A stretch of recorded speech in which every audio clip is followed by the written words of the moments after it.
this video I will show you 5 research-backed prompting methods, not hacks. Later we will combine these techniques with my personal approach, which I call Criticise Me Method. This is not a clickbait. I am confident that by implementing these 5 fundamental techniques, you will have better results than 99% of ChatGPT users. And I don't promise things lightly. Just think about it. If ChatGPT has 10 million unique monthly users and learnprompting.org has reached 100,000 users, it is fair to assume that only 1% of general public who has access to ChatGPT knows these fundamental methods and techniques.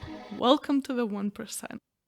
Before we start, I want to share with you one very important point. Less is more. I see people make these 2 mistakes with prompting. They either don't provide enough of instructions or they overcomplicate their prompts. It is crucial to consider the size of your prompt. For example, consider ChatGPT. While prompt can be any text, this request to ChatGPT can use up to 4,097 tokens. And those tokens are shared between prompt and a result ChatGPT will give you. So if your prompt is 4,000 tokens, the result you will get is only 97 tokens, which is nothing. And if you're asking what is the token, in a super simplified way, it's a limit after which AI forgets. There are a lot of different models and token sizes. ChatGPT uses TextDaVinci 003 latest model with a limit of 4,000 tokens or approximately 3,000 words. So this is a tokenizer from OpenAI. I copied OpenAI's Wikipedia text, and if we place it, it is way over the limit. And I just want to show you what happens if you do that in ChatGPT. You get a message that it's too long. I saw some people posting that we wrote the whole books with ChatGPT. I can see how it's possible, but yeah, you're probably not going to write a book in one sitting with one prompt. Now that you are smart about your prompt size, let's talk about providing instructions. A prompt can contain information like instruction or a question. It can also include other details, such as inputs or examples. Now, let's look at some examples you can use. One very useful small instruction you can use after your text include TLDR.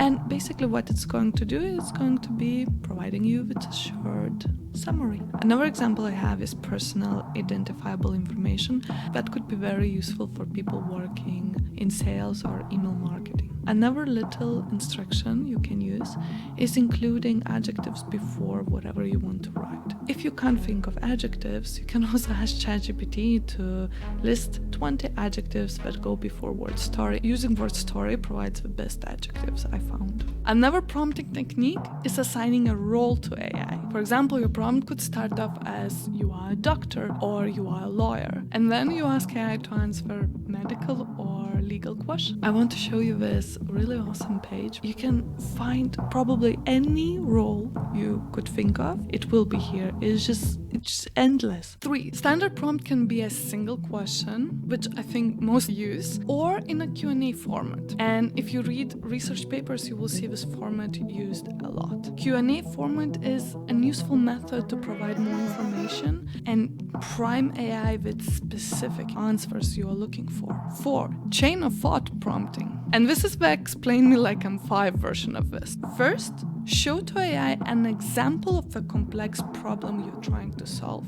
Explain how you solve it, plus what would be the result. After that, include your complex but similar question. And the model will use the same reasoning you provided to solve now your problem, compared to a simple standard prompt. For example, if you just took your problem and you just provided it without showing an example, this chain of thought method performs 3 times more effective with arithmetic, common sense, and symbolic reasoning tasks. 0-shot chain of thought.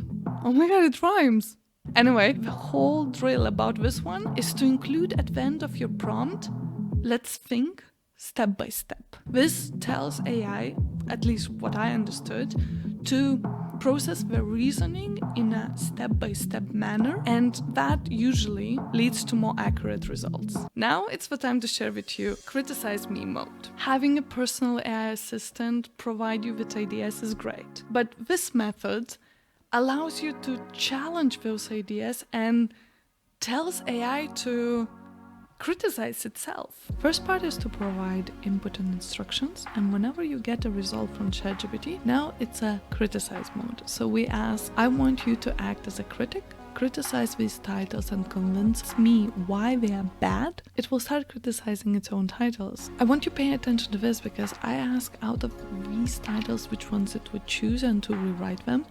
And then it does that, but it still continues to criticize its own work. Another approach I did is act as a harsh critic, so remember those adjectives, and provide brutally honest feedback about these email titles. And now it's getting really interesting. It says this title is too generic, or innovative is also a bit cliché. I think it's a good practice in general in life to always challenge your own assumptions or your ideas. I'm very curious to hear how far some of you can take this and what you get ChatGPT to criticize. Check out this video where I talk about this as a profession and provide 5 places where you can start.